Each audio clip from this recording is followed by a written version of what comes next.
The world had shrunk to the space between her and the beast. Dust, sharp and dry, filled Maya's nostrils, but she didn't flinch. Before her, the bull was a mountain of muscle and fury, its head low, a guttural roar tearing through the quiet afternoon. It was a sound that promised annihilation. Behind her, nestled in a shallow ditch, were 6 tiny blind whimpers, the sum of her entire world. She was weak, her body still aching from the marathon of birth. Hunger was a dull blade twisting in her gut. But the fear for her puppies was a fire that burned away everything else. It straightened her spine and sharpened her gaze. The bull pawed the earth, sending clumps of dry grass flying. It was a creature of pure, instinctual rage, and she was just a stray dog, a fleeting shadow on this vast, lonely farmland. The charge, when it came, was terrifyingly swift. The ground thundered. Maya didn't run. She couldn't. A raw, primal bark ripped from her throat, a sound not of aggression, but of pure, desperate defiance. You will not pass. You will not harm them. She braced for the impact, a silent prayer on her canine heart. But it never came. The bull skidded to a halt just feet from her, its massive head so close she could feel the hot, wet air from its nostrils. It was confused. This tiny creature wasn't running. It wasn't cowering. It was simply standing, a shield made of nothing but love. That's when a new sound cut through the tension, a man's gruff voice. "Whoa, Hector! Whoa, boy!" An old farmer, his face a roadmap of sun-etched wrinkles, was striding across the field. His initial expression was of annoyance, a stray dog agitating his prize bull. But as he got closer, his steps slowed.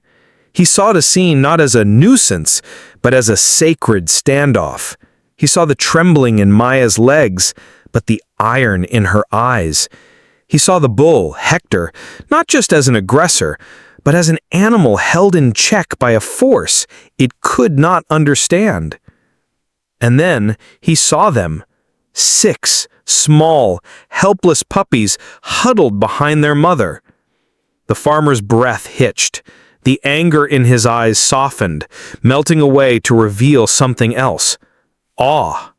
He had lived on this land for 70 years, seen droughts and storms, life and death, but he had never seen courage like this. He reached out a gentle hand, not to the dog, but to his bull.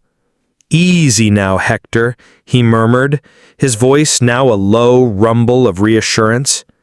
The bull, soothed by the familiar touch, grunted and took a step back, the tension leaving its powerful body.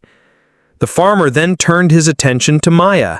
He moved slowly, deliberately, kneeling onto the hard ground. He didn't try to touch her.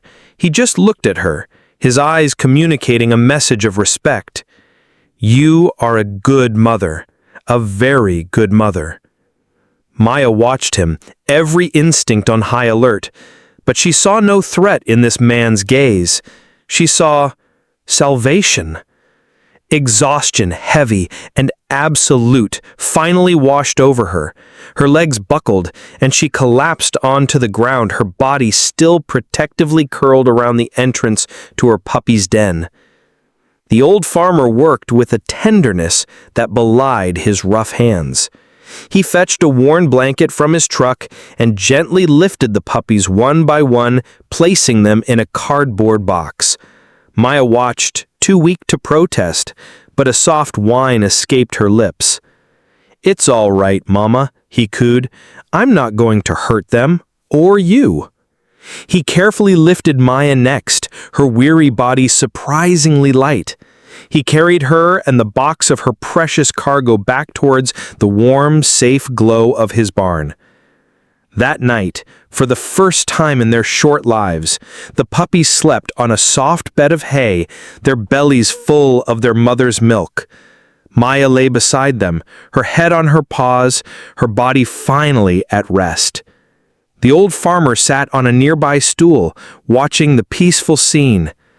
The lonely silence of his life had been broken, not by the roar of a bull, but by the gentle sounds of a family, safe and sound. He had come to the field to wrangle a beast, but instead he had found a miracle of love, a testament to the fact that the greatest strength is not found in muscle and fury, but in the unyielding heart of a mother.